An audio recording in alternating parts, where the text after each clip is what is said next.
Human, un podcast radio dédié à l'actualité et aux grands enjeux internationaux au travers du regard des acteurs de l'humanitaire. Une émission présentée par Pierre-Alain Gourion. Bonjour à tous, Pierre-Alain Gourion depuis la chaudronnerie à Villeurbanne dans notre série Human, aujourd'hui consacrée au handicap. Qu'est-ce que c'est que le handicap? C'est ce que nous allons demander à nos invités. Et puis nous allons faire un tour d'horizon, ma foi, de l'aide aux handicapés. Comment on peut les aider? Comment ils ressentent leur handicap? Qu'est-ce que c'est qu'un handicap? Comment le handicap a évolué dans le temps et dans l'histoire? Bonjour Samy Koresh. Bonjour. Et alors, vous faites quoi dans la vie? Alors moi, je travaille dans la musique, je suis ingénieur son et compositeur de musique. D'accord. Voilà. Et vous êtes sur un fauteuil, c'est pour le plaisir, pour se faire remarquer ou C'est juste pour se faire remarquer. Non, j'ai un handicap aussi, oui. Maladie musculaire, du coup, qui me contraint à me déplacer en fauteuil roulant. D'accord. C'est une grosse gêne, ça, par rapport à ce travail de compositeur de musique, ou bien vous êtes dans votre studio et finalement... Ah non, franchement, ça change... Non, c'est pas gênant, parce que je travaille souvent seul, et bon, après, quand j'ai des réunions avec... mes producteurs ou réalisateurs, du coup, c'est pas un souci. Au pire, c'est eux qui viennent, si chez eux, c'est pas adapté. Vous arrivez à les amener sur votre territoire. Exactement, toute la stratégie est là. Marion Curtillet, bonjour. Bonjour.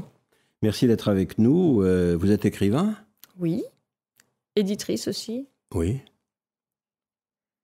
Et vous écrivez quoi? Alors, j'écris donc toute une partie de collection sur le handicap, et puis ensuite je fais écrire des enfants, des jeunes. Voilà, donc c'est deux activités de ma maison d'édition. Et aujourd'hui, je vais plutôt parler, j'imagine, de ce qui concerne le handicap. Voilà, parce que votre implication dans le handicap vient de quelle origine, de quelle cause?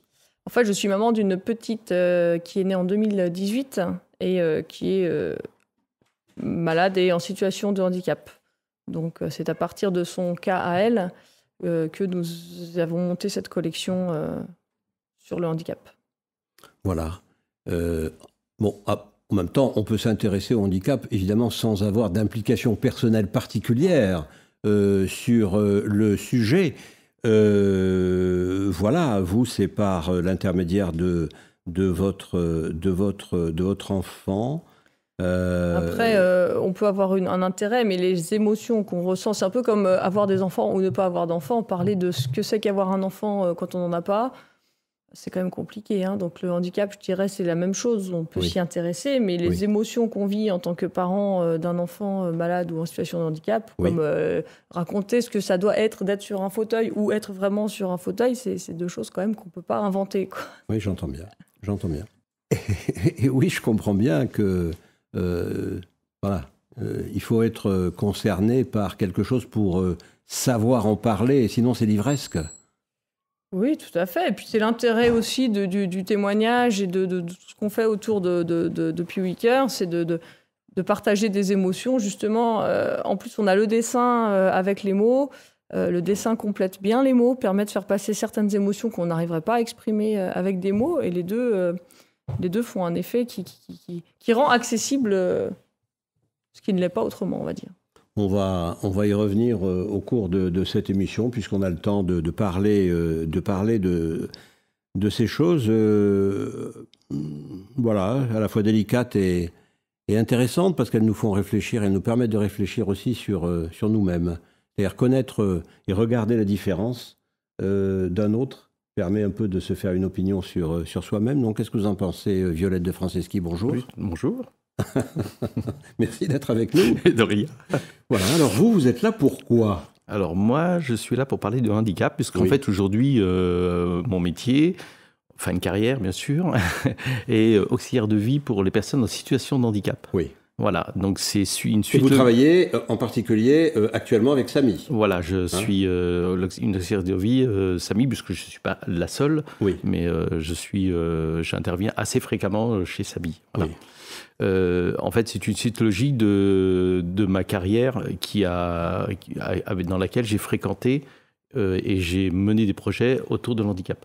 Voilà. Et malheureusement, j'ai trouvé que sur certains projets, j'étais handicapé de ne pas m'occuper directement d'handicap. Mental ou physique, vous? Plutôt mental. Mais c'est vrai que c'est handicapant de voir des choses qui se passent et de ne pas pouvoir interagir sur ce qui se passe. Par exemple le comportement de certaines associations. Alors, quand je parle d'associations, ce n'est pas l'association d'handicap, des associations plus autour des vacances handicap, des entreprises ou associations autour du service à la personne qui gèrent aussi des personnes en situation de handicap, l'intégration des enfants dans un milieu dit classique. Comment travailler cette intégration, comment rassurer les parents d'enfants qui ne le sont pas par rapport à cette intégration, parce qu'en fait, la problématique qu'on avait, c'était pas l'intégration des enfants, c'était plutôt... Donc là, pardon de vous couper, vous animiez un gîte qui était spécialement dédié aux handicapés ? Alors, j'ai eu plusieurs étapes. Oui. Au début de ma carrière, j'étais responsable jeunesse d'une ville, et j'étais en charge de travailler sur le problème d'intégration des enfants en situation de handicap dans les structures jeunesse, c'est-à-dire centre de loisirs, centre pré-ado, ado et maternelle. Et ensuite, en 2 mots ? Après, j'ai été contacté pour gérer ce gîte qui, lui, était complètement adapté aux 4 handicaps. Voilà, alors on va y revenir tout à l'heure, mais j'aimerais tout d'abord vous présenter la 4e personne qui est avec nous autour de cette table, Camille Galloisy, bonjour. Bonjour. Voilà, donc Camille, je crois que vous avez un papa handicapé, c'est ça ? Oui, c'est ça. Qu'est-ce qu'il a ? Il a une sclérose en plaques. Ouais. Qui a évolué au long de sa vie. Oui. Comment ça s'est passé ? C'est une maladie dégénérative et il a appris qu'il avait ça à 26 ans. Oui. Aujourd'hui, il en a 57. Donc oui, petit à petit, en fait, ça se dégrade. C'est la situation... Enfin, c'est seulement physique, hein, mais du coup, c'est... maladie dégénérative. Voilà. Et donc, cette maladie de votre papa vous a amené à prendre une initiative quand vous aviez 18 ans. Ça a été quoi ? Ça a été de créer une plateforme donc aujourd'hui qui s'appelle MobiTravel.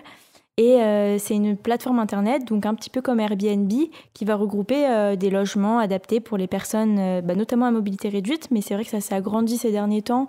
Et qu'il y a aussi des logements disponibles donc, pour les personnes malvoyantes, pour les personnes malentendantes et les handicapés mentaux. C'est un site donc qui va agréger en quelque sorte plusieurs possibilités d'hébergement pour les handicapés spécialisés ? Alors dernièrement, on a créé un label, mais que pour notre plateforme. Oui. Mais sinon, c'est vraiment juste une plateforme qui regroupe des logements que nous-mêmes, nous allons vérifier sur place pour voir si c'est vraiment adapté, en fonction de quel handicap, en fonction de si on a un fauteuil roulant manuel, si on a un fauteuil roulant électrique.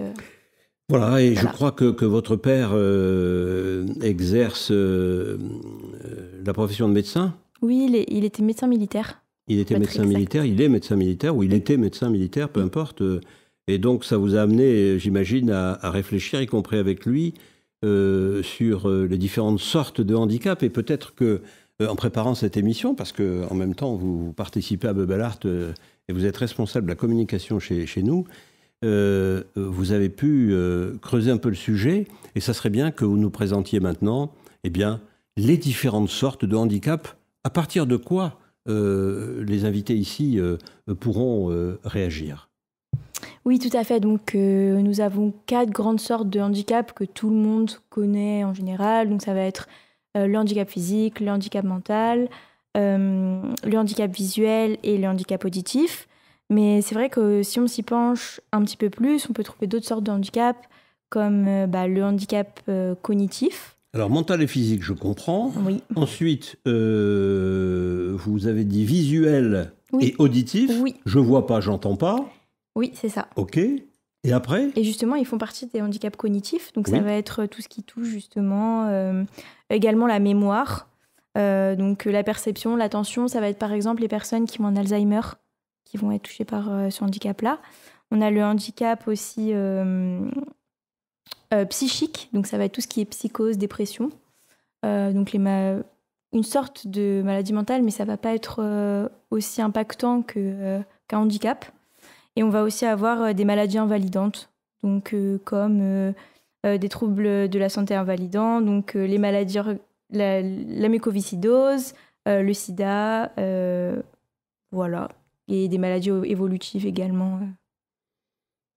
Voilà, je pense que c'est intéressant de se faire une opinion, d'avoir une sorte de cartographie des différentes sortes de handicap et en même temps de se faire une petite opinion aussi sur la manière dont, comment dire, la société a réagi à ce handicap dans le temps.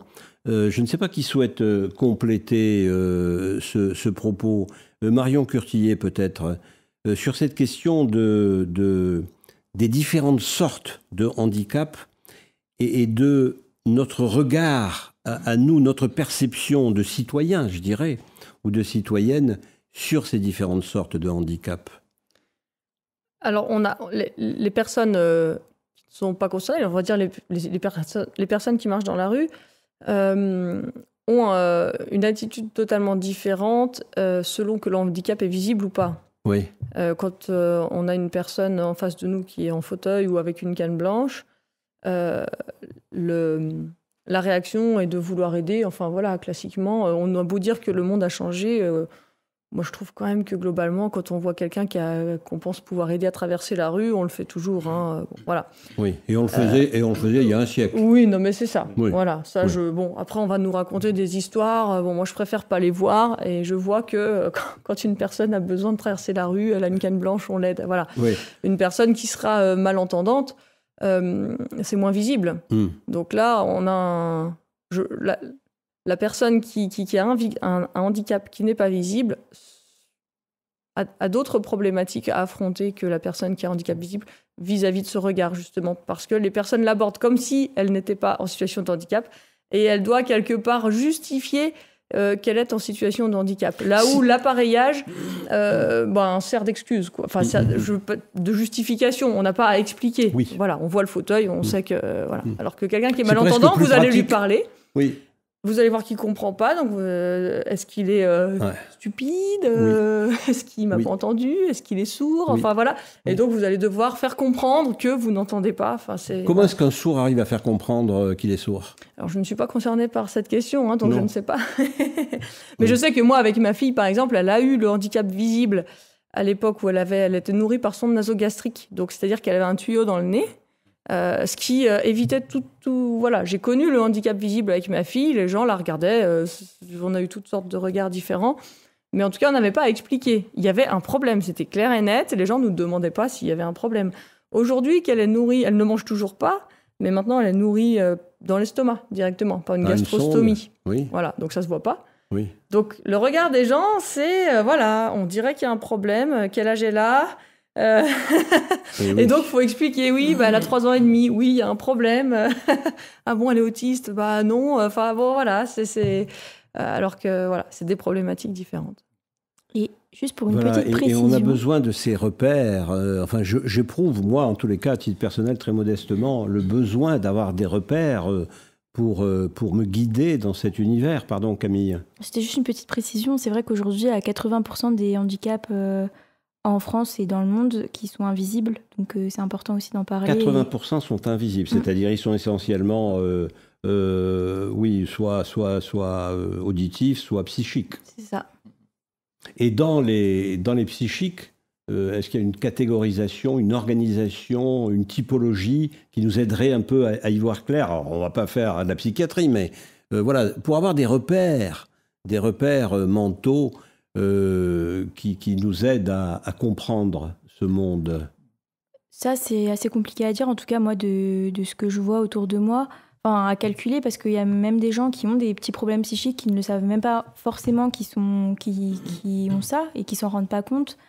Notamment, y a beaucoup de choses qui sont aussi développées avec le Covid, des gens qui se sont rendus compte que ça allait pas forcément dans leur vie, etc. Donc, ça allait pas forcément où? Dans leur vie.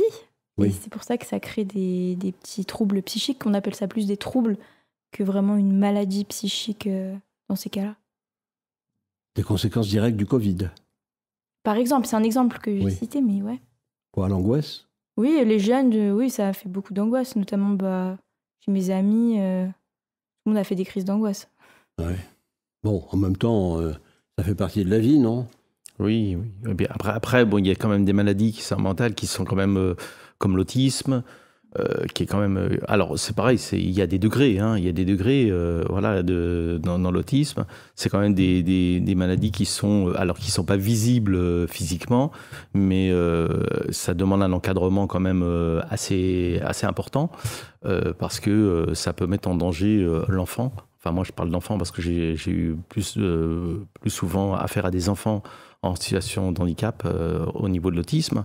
Et donc, du coup, c'est vraiment quelque chose qui est important comme maladie mentale. Après, il y a d'autres maladies mentales aussi. Hein. Il y a aussi les trisomies 21. Alors, c'est pareil, les trisomies 21, il y a des degrés tellement différents dans les trisomies 21 qu'on ne peut pas les catégoriser. Quand on dit trisomie 21, les gens, ils ont une façon de catégoriser les trisomies 21 en une seule catégorie. Mais il y a des dizaines de catégories de trisomie 21. Il y a des degrés qui sont moindres et plus importants. Voilà, donc du coup, je pense que c'est dû à chacun. Hein. La maladie mentale est une maladie quand même difficilement gérable, des fois pour l'environnement familial, parce que ça peut aller du très simple au très compliqué, quoi. Voilà. Est-ce que, à votre sens, oui, Marion... Non, mais je voulais juste préciser que vous aussi, en fait, vous vous en rendez pas compte, mais vous êtes en situation de handicap. Oh ben ça me fait plaisir. Oui, parce qu'en fait, on est tous... Moi, j'ai le sentiment d'être handicapé, mais non, t'es bien normal et tout. On l'est tous, parce que comme l'a dit tout à l'heure Samy, tout dépend de où on se place. C'est-à-dire que vous mettez Thomas Pesquet pour défendre un citoyen dans un tribunal, il sera handicapé. On met un avocat dans la Station spatiale internationale, il sera handicapé. Donc oui, non, mais c'est l'extrême, mais on est tous handicapés pour quelque chose. Si toute personne valide qui va chez quelqu'un qui a son espace préparé pour lui, va se retrouver en situation de handicap. On le fait d'ailleurs maintenant dans les restaurants où on met tout noir dans le restaurant, on mange sans voir ce qu'on mange. Bah, là, tout d'un coup, vous êtes en situation de handicap, vous. Donc, tout ça est très relatif. Alors, donc, les catégories ont J'ai fait ça une fois avec un groupe d'aveugles qui organise chaque année un repas. Et donc, ils vous mettent un bandeau sur les yeux, vous êtes dans la rue, et puis vous apprenez à faire la queue dans la rue avec un bandeau sur les yeux, et puis vous rentrez dans un restaurant que vous n'avez jamais vu, puis vous ne le verrez jamais. Et puis vous avez toujours votre bandeau sur les yeux, puis vous déjeunez. Alors, c'est vrai qu'on ne sait pas se servir de son couteau et de sa fourchette, etc. etc. Bon. Voilà.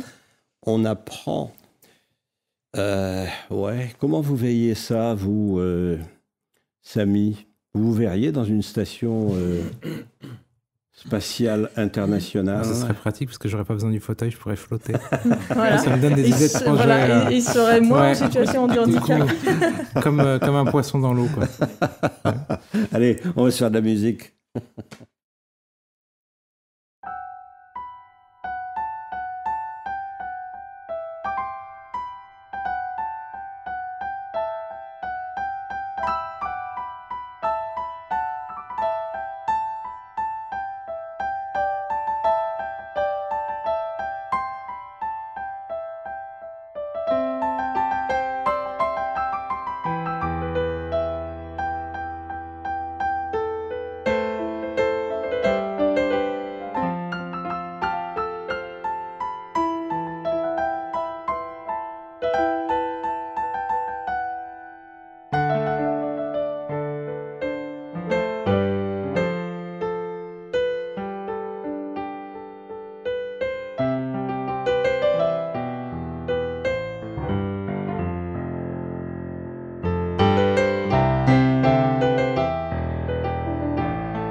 Voilà, merci Alain Pierre de cette improvisation au piano. Alors on va revenir sur les parcours individuels. Marion Curtillet, vous avez créé un personnage à partir de votre histoire, à partir de l'histoire de votre enfant. On va lui donner un prénom à cet enfant, si vous voulez bien. L'enfant s'appelle Joséphine. Joséphine. Elle a un prénom, oui, tout à fait. Et en fait, on a créé un personnage parce qu'on avait envie de faire beaucoup de choses autour de ce qu'on vivait. Le but étant de le généraliser, donc de ne pas rester sur notre cas personnel. En fait, quand on cumule le syndrome de Prader-Willi avec une cardiopathie congénitale sévère comme elle a, il y a un autre cas qu'on connaît en Australie, mais voilà. Donc parler de son cas à elle personnel, c'est pas ça n'intéresserait pas grand monde. L'idée, c'était de... Il y a 2 cas dans le monde de cette maladie. Qu'on connaisse, après, je sais pas... Non, mais du cumul des deux, justement. Le cumul des deux, oui, d'accord. Elle avait plus de chances à gagner à l'euro-million que de tomber sur ce jackpot génétique. Comment on le prend, ça, si vous m'autorisez cette question, quand on est mère, quand on a porté l'enfant et quand on est père, et quand on est couple? Alors, ouais. Donc, ça fait 3 entrées. Comment on le prend? Déjà, il y a la cardiopathie qui se détecte en intra pendant que l'enfant est encore au 5e mois de grossesse. Donc, on savait qu'il y aurait un problème. Voilà. Après, le reste, c'est déclaré plus tard, après la naissance. Comment on le prend? Il y a la phase « pourquoi nous ?» et puis, il y a le moment où on prend la décision de se jeter à l'eau ou pas.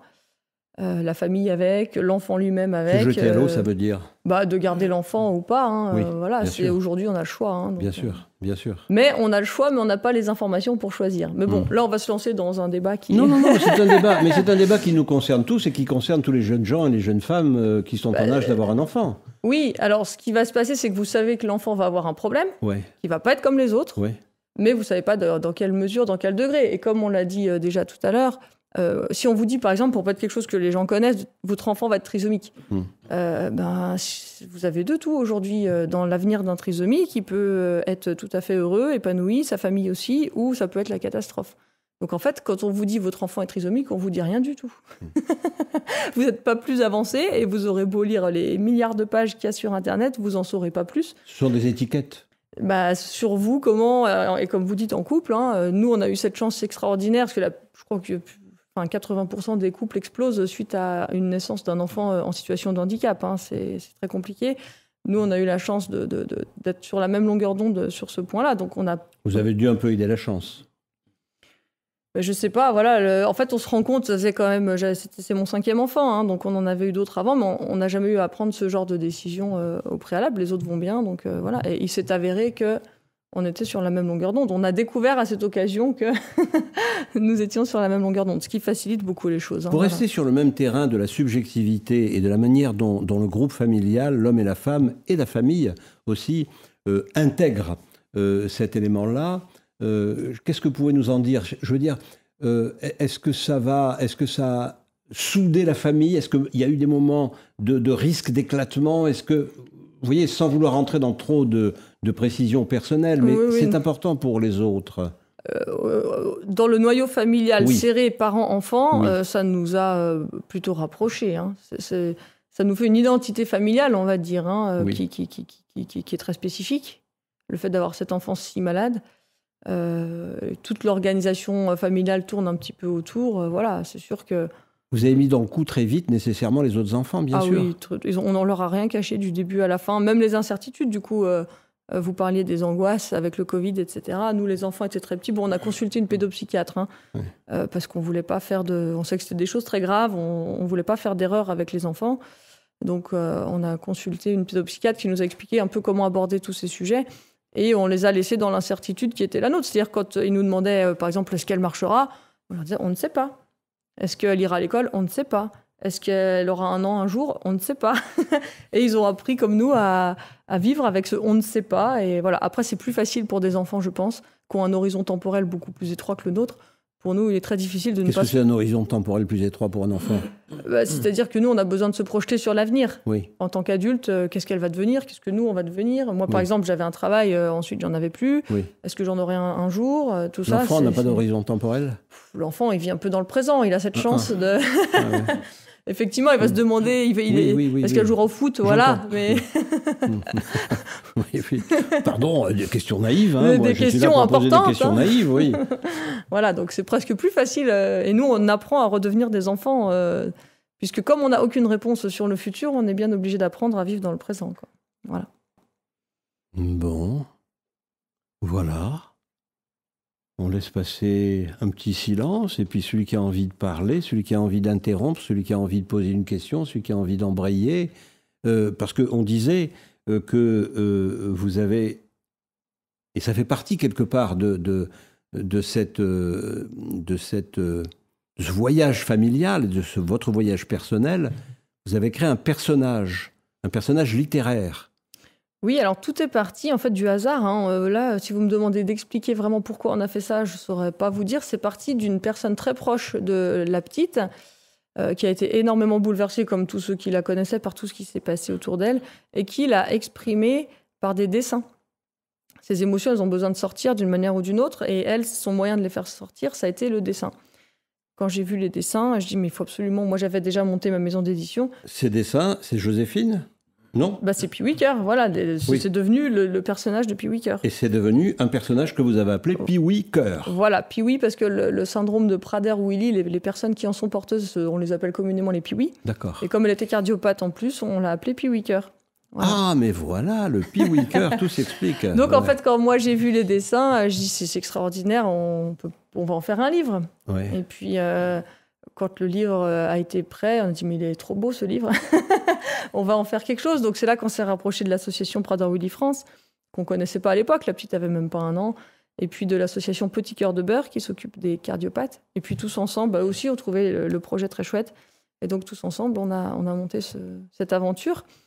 Alors ça c'était le début du projet, comme on a créé le personnage. Et puis ensuite, on est passé par des phases... ce personnage, pardonnez-moi, elle fait des dessins.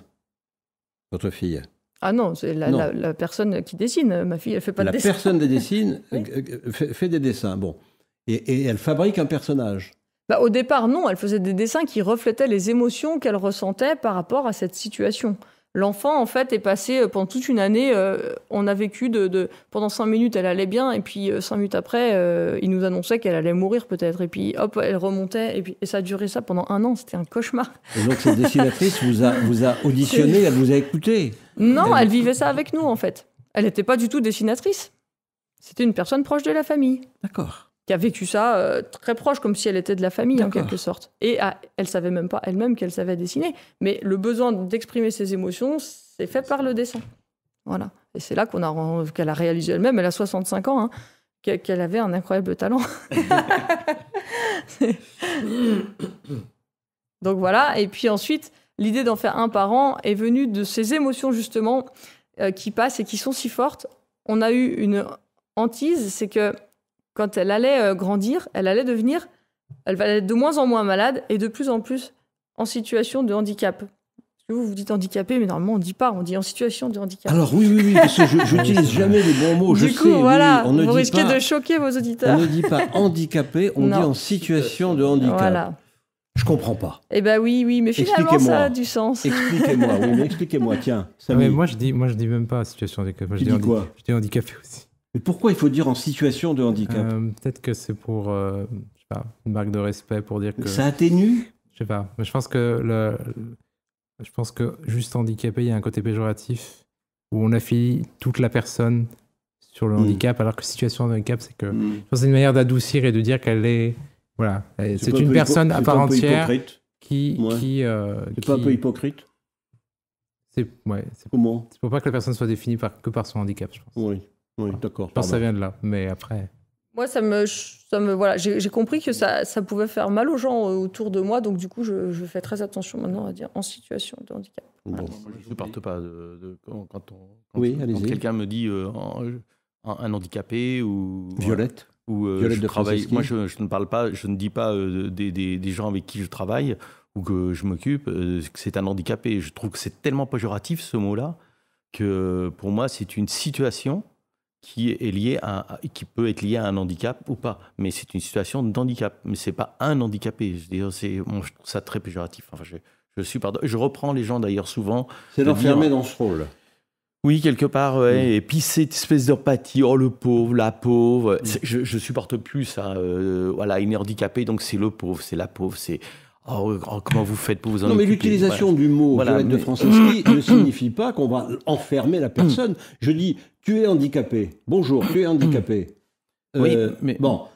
Ça ne veut pas dire je te stigmatise. Ça veut dire je constate que tu es handicapé. Tu as les cheveux blonds, tu as les cheveux verts, tu as les cheveux rouges. Ouais, mais quelque part, c'est quelque chose qui est dévalorisant, je trouve. C'est dévalorisant par rapport à la personne. Ça le met tout de suite en avant les difficultés qu'il peut avoir liées à sa personnalité, sur son handicap. Moi, je trouve que j'ai du mal avec ça. Voilà. Non, mais je comprends. Il faut c'est une situation à chaque fois pour moi qui est différente. C'est-à-dire qu'il faut à la fois être respectueux des autres et en même temps, Samy ne me contredira pas, il faut dire les choses. Oui, c'est ça. Mais après, je me dis, voilà, s'il y a des gens qui sont offusqués parce qu'on dit handicapés comme ça et que ça leur fait du mal, voilà, si on peut tous dire situation de handicap pour que les gens le prennent moins mal, il n'y a pas de souci. Mais après c'est par rapport au vécu. Peut-être que ça dépend qui le dit. Peut-être qu'un ami proche qui, dans la discussion, dit handicapé comme ça, moi je vais me dire, je sais bien que c'est pas pour me dévaloriser, mais après, peut-être que dit comme ça, dans un cadre politiquement correct, peut-être que ça se dit pas. Ouais. Bon, les amis, il y a les mots, il y a les définitions, et il y a la musique avec Alain Pierre.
Le handicap avec nos invités Samy Koresh, Violette de Franceschi, Marion Curtillet et Camille Galloisi. C'est difficile d'accepter d'être aidé quand on est en situation de handicap, Monsieur Koresh? Eh bien, ça dépend pourquoi. Je pense que quand on est en situation de handicap et qu'on veut trop nous aider, je pense qu'on peut mal le prendre en se disant je suis très bien capable de le faire moi-même. Ouais. Je pense qu'il ne faut pas trop en faire. Mais il faut aussi savoir quelles sont ses limites et se dire non, si je veux faire ce que je suis en train de faire, il faut que je me fasse aider. Voilà, donc des fois, je pense que ça dépend du moment, mais des fois, ça peut être frustrant de ne pas arriver à faire un truc, donc on ne supporte pas d'être aidé. Voilà, on rentre dans un cycle un peu pénible. Est-ce que son orgueil d'adulte peut être mis à rude épreuve? C'est exactement ça, je pense. Mais peut-être que l'orgueil ou... je sais pas. Parce que dans cette affaire, le regard des autres est important. Ce regard qui a changé, me semble-t-il, avec le temps, qui change progressivement. Vous voyez, comme le langage change. On disait handicapé, on ne peut... il vaut mieux pas dire handicapé parce que ça risquerait d'être mal compris. Donc, le regard change. sous l'impulsion de quoi? On va vers quoi? Comment aider nos contemporains? Comment aider ceux qui sont en situation de handicap et les familles, sans doute, aussi. Donc vous le faites par l'écriture, Marion, ou vous, Violette. Alors nous, dans le métier d'auxiliaire de vie, une des principes qu'on a de base, c'est que justement de ne pas trop en faire, d'exploiter le maximum de possibilités que la personne en situation de handicap sache faire, et d'être en assistance, et non pas faire à sa place. Donc le principe de faire à sa place, c'est pas bon par rapport à la personne qui est en situation de handicap, parce que ça veut dire qu'on lui enlève une autonomie. Et ça, enlever une autonomie à quelqu'un, c'est très frustrant pour la personne. Donc du coup, on a d'abord un sens de l'analyse de ce qu'il est capable de faire.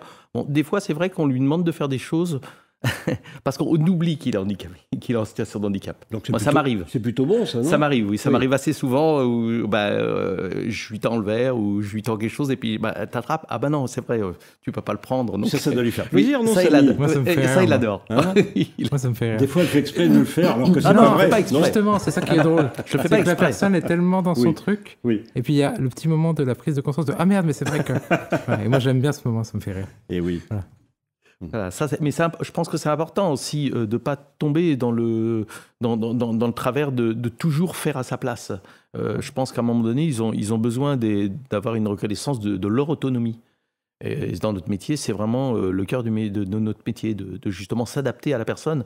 C'est à nous à s'adapter justement à ses besoins, à sa mobilité et à ses envies aussi. Voilà, parce que des fois, il peut très bien être capable de faire, mais il n'a pas envie de le faire. Donc, du coup, c'est à nous de le faire aussi. Mais il peut devenir capricieux aussi. Alors, on peut refuser les caprices. Ça, c'est clair. Ça, c'est clair. On lui demande un scoop. Le dernier caprice de Samy Koresh. Oh, je fais pas trop de... Non. C'est après, bon, il y a des fois quelques petits caprices du style, il y a une mouche... je suis sûr qu'elle est là, non, mais elle n'est pas là. Voilà. Il a des petites phobies des fois de temps en temps. Il est persuadé de certaines choses qui ne sont pas là. Et donc, du coup, il insiste. Je lui dis, mais arrête, il y en a pas. Quand il y a des moustiques. Voilà.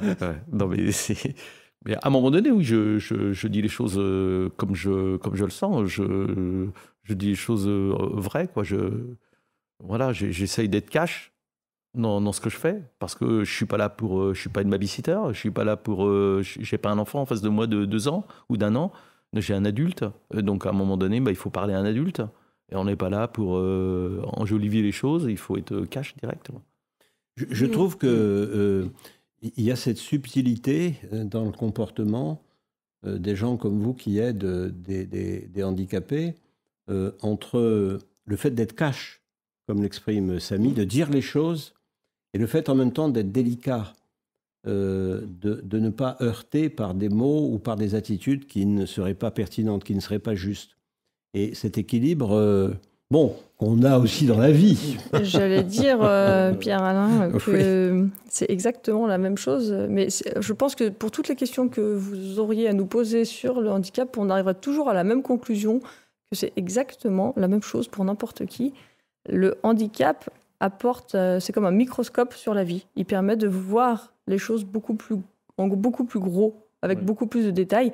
Mais ces choses, elles sont présentes en chacun d'entre nous et dans toutes les relations qu'on peut avoir les uns avec les autres. Un microscope. C'est un microscope. Moi, je le vois vraiment comme ça. Ma fille, je considère qu'elle m'ouvre les yeux sur la vie. Elle grossit des choses. À chaque fois, je me dis, mais en fait, c'est exactement pareil avec mes autres enfants. Sauf que chez elle, c'est tellement gros que ça me saute aux yeux, quoi. Et quand je regarde autour de moi, même avec les adultes, en fait, c'est pareil. Elle nous approche de l'essentiel, de choses qui sont vraies pour tous. Du coup, c'est presque un bonheur aussi d'être capable comme ça de s'approcher de l'essentiel. Je ne sais pas si dans un rapport alors avec non pas un enfant, mais un ascendant, avec un père, on fait des observations de même nature, Camille Galloisy. De même nature, je sais pas, parce que c'est vrai que moi j'ai toujours vécu avec. En fait, j'ai grandi et mon papa, il était déjà commencé à être malade. Enfin, il a eu une canne, puis après 2, puis après déambulateur, puis après fauteuil. Donc c'est vrai que j'ai tout vu et ça, j'ai jamais été choquée. Parce que quand on vit avec et quand on est petit, on n'a pas ce... Enfin, je pensais que c'était normal jusqu'en primaire où j'ai vu qu'il y avait les parents pouvaient apprendre à faire du vélo à leurs enfants, qu'un parent pouvait venir chercher... Enfin, il y avait des papas de mes amis qui venaient chercher leurs enfants. Mais sinon, j'ai toujours trouvé ça normal. C'est plus maintenant que c'est un petit peu compliqué parce qu'il faut... j'essaye de lier et mes études et le travail et aussi mon père qui est malade et qu'il faut quand même aider parce que c'est mon père et qu'il m'a appris plein de choses. Et évidemment que ça m'a ouvert les yeux sur plein de choses, ça m'a fait grandir plus vite sur plein de choses. Par contre, oui, faut gérer dans la famille, quoi. C'est assez compliqué. Ma petite sœur, c'est vrai qu'elle n'a pas souvent aidé parce qu'on essayait de la préserver de tout ça. Donc aujourd'hui, elle se retrouve à la maison sans moi. Enfin bref, Bien sûr. C'est des problèmes. Tout est lié à la famille, en fait, et à comment on fait évoluer cette maladie au sein de la famille et comment c'est du lien, quoi. Du lien social. J'imagine qu'il peut exister si la famille elle-même, si la structure familiale ne parvient pas à trouver son équilibre interne à tel ou tel moment. J'imagine qu'il y a des structures d'aide, y compris d'aide psychologique en termes de structuration de la famille et de relations entre les individus, de sorte de thérapie familiale. Ça existe, ça, s'agissant du handicap? Violette de Franceschi. Il y a une chose qui est importante aussi par rapport à l'handicap, c'est nous, dans notre métier, on a du recul sur ça, c'est l'aspect physique, intime de la personne chez qui on va intervenir. Moi, j'ai eu mon papa aussi qui a été en fin de vie, qui était en chaise roulante, et la toilette intime d'une personne proche comme mon père était plus difficile à faire qu'une personne chez qui j'interviens. Parce que, c'est mon papa, et voilà, c'était un petit peu plus compliqué, puis il fallait lui aussi qu'il accepte de se faire... Donc du coup, ce que j'ai fait, c'est que j'ai pris quelqu'un. Parce qu'à un moment donné, ça devait être trop compliqué, il refusait certaines choses, donc du coup, j'ai pris quelqu'un qui, lui ou elle, était en dehors de la famille. Mais c'est vrai que nous, dans notre métier, on apprend à s'adapter à la personne par rapport à l'aspect physique, intime, parce qu'on rentre dans l'intimité de chaque personne, hein, quand même. On fait des toilettes, on fait des choses comme ça, donc c'est des choses que certaines familles refusent de faire. C'est pour ça d'ailleurs qu'on existe, hein, parce que sinon, les familles le feraient. Et donc, du coup, c'est vraiment quelque chose de très spécifique, hein. Il faut prendre en compte tous ces paramètres. Et après, on a ce rapport, c'est pas intime, mais on a un rapport privilégié avec la personne chez qui on intervient, parce qu'on connaît l'ensemble de la personne sur tout son ensemble, c'est-à-dire physique, intime, psychologique. On connaît tous ces paramètres, et donc du coup, on peut interagir beaucoup plus facilement. Voilà. Oui, je comprends. Je comprends.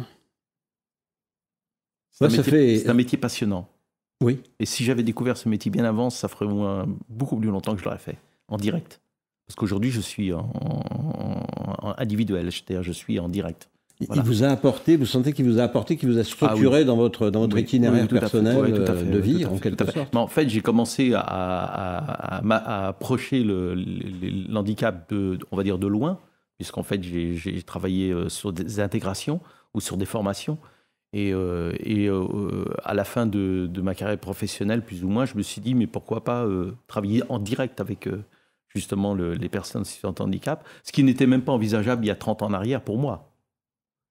Pour moi, je me suis dit, jamais je pourrais travailler avec une personne en situation de handicap, faire la toilette, les selles, les choses comme ça. C'était même pas envisageable. Et aujourd'hui, c'est ce que je fais. Donc du coup, nous, proprement, on évolue dans notre façon de voir les choses, hein.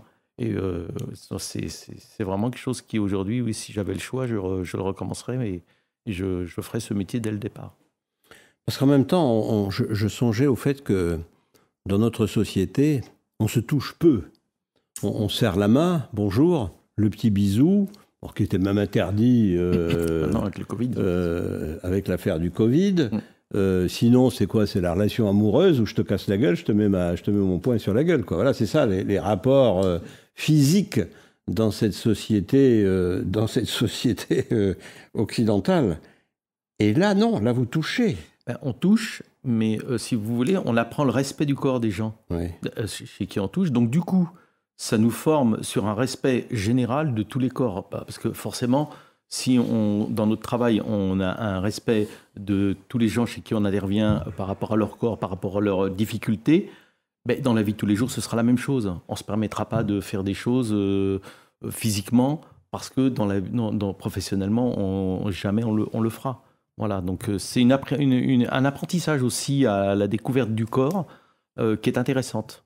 Parce qu'à travers le toucher, on sent les émotions. Enfin, moi, c'est ce que je ressens déjà par rapport à Samy, c'est que je ressens les émotions, je ressens les choses à travers son corps. Alors, des fois, oui, des fois, bon, c'est plus compliqué parce que les douleurs qu'il peut avoir, on ne peut pas, nous, les ressentir systématiquement, mais on arrive quand même à les percevoir. Quand même. Je pensais aussi aux activités en termes de contact physique, les activités de massage, qui sont sans doute une bonne manière également d'entrer en relation autre que verbale. Bon, et puis il y a le son, évidemment, et vous voyez arriver. Le son, c'est la musique. Et la musique, c'est qui ? C'est Alain Pierre.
La douceur des mains qui massent, la douceur des mains qui se promènent sur un clavier de piano. Merci Alain Pierre, fidèle accompagnateur de nos improvisations aujourd'hui sur les handicaps. Et non, faut pas dire situation de handicap.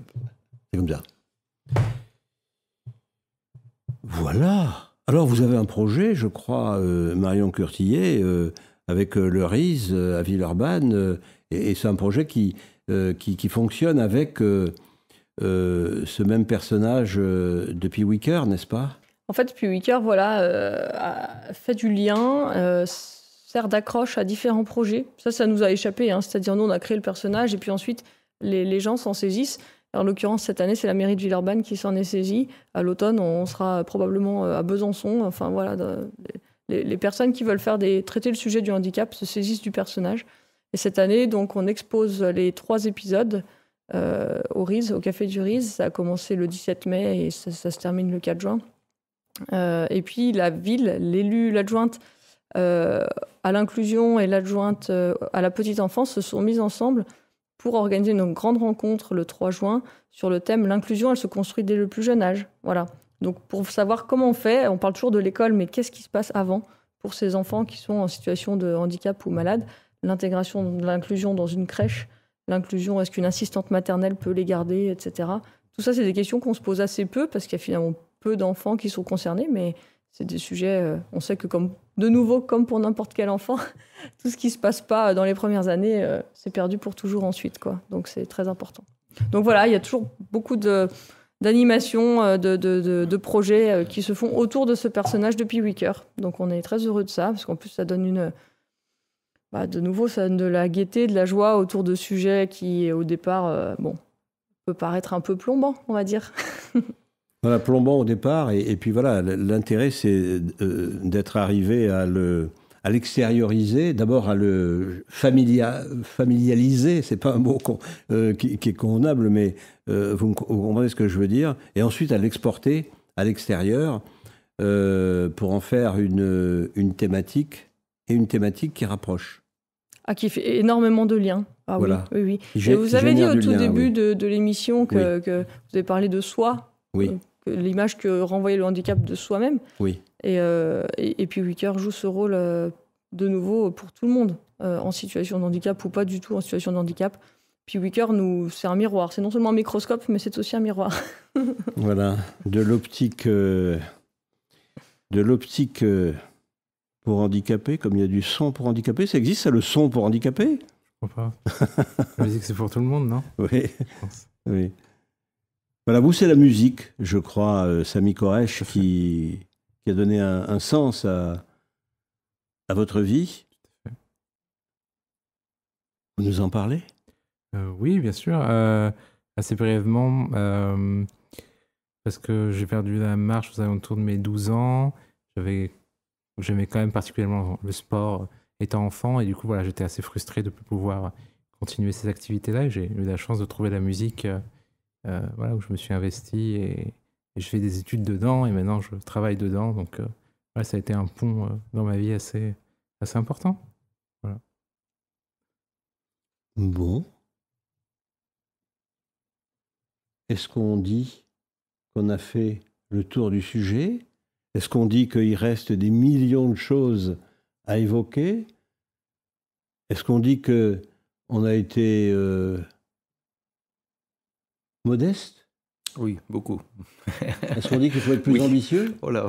Je crois qu'il y a des thématiques qui sont à aborder et qui sont à mettre sur la table par rapport à les situations de handicap. Oui, tout à fait. Donc, entre autres, l'intégration des jeunes enfants dans des milieux tout à fait classiques. Donc c'est intéressant, cette bande dessinée, justement. Ce serait bien de la faire circuler aussi bien dans des milieux classiques, on va dire, donc dans des bibliothèques ou dans des crèches, pour l'intégrer. Ce serait intéressant. Mais c'est vrai qu'il y a plein de choses Donc dans le loisir aussi. Dans le loisir, parce que situation de handicap ne veut pas dire rester chez soi. Hein. Il y a du loisir aussi, on peut avoir du loisir. Voilà.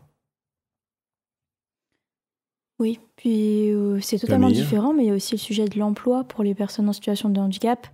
Là, on en a parlé il n'y a pas longtemps avec la déconjugalisation, justement, de l'allocation aux personnes en situation de handicap. La déconjugue quoi? Oui, en gros, ça consiste à séparer, par exemple, quand on a un conjoint et qu'on est en situation de handicap, toutes les allocations que reçoivent cette personne sont basées sur le revenu du conjoint. Et c'est vraiment, c'est quelque chose que moi, en tout cas, je trouve pas normal. Parce que c'est vraiment une forme de dépendance, ça donne vraiment une forme de dépendance à la personne qui est mariée avec l'autre personne, et de ne pas pouvoir se débrouiller par soi-même, de ne pas pouvoir acheter une voiture adaptée soi-même. Et oui, c'est quelque chose que je trouve pas normal, et ça fait aussi partie du sujet, c'est pour ça que j'en parle à la fin, mais il y a plein de sujets dans le handicap qui sont importants. Des projets d'écriture, Marion Curtillet? Ah oui, plein. Déjà, on fera un Wicker par an. Au début, on avait dit pendant 10 ans, puis en fait, là, on est tellement porté qu'on va sans doute aller plus loin. Ce serait quoi? Mais chaque année, on parle de ce qui s'est passé l'année d'avant. Ouais. Donc, on aborde un angle différent. La première année, c'était l'hôpital. La deuxième année, c'était l'éveil à tout ce qui se passait autour d'elle. La troisième année, c'est la marche. Chaque année, on aborde un sujet qui est notre regard, en fait. Donc ça va continuer avec tous les projets qui vont autour. Et puis, c'est aussi grâce à Wicker que tout le reste s'est enclenché autour des jeunes qui écrivent, etc. Donc oui, ça écrit dur chez nous, là. Merci pour ces ponts qu'on jette, sonores, visuels, imaginatifs. Et pour les ponts sonores, on va conclure avec Alain Pierre. Merci à toutes et à vous, Samy Koresh, d'avoir accepté notre invitation. À bientôt pour un autre Human. Salut.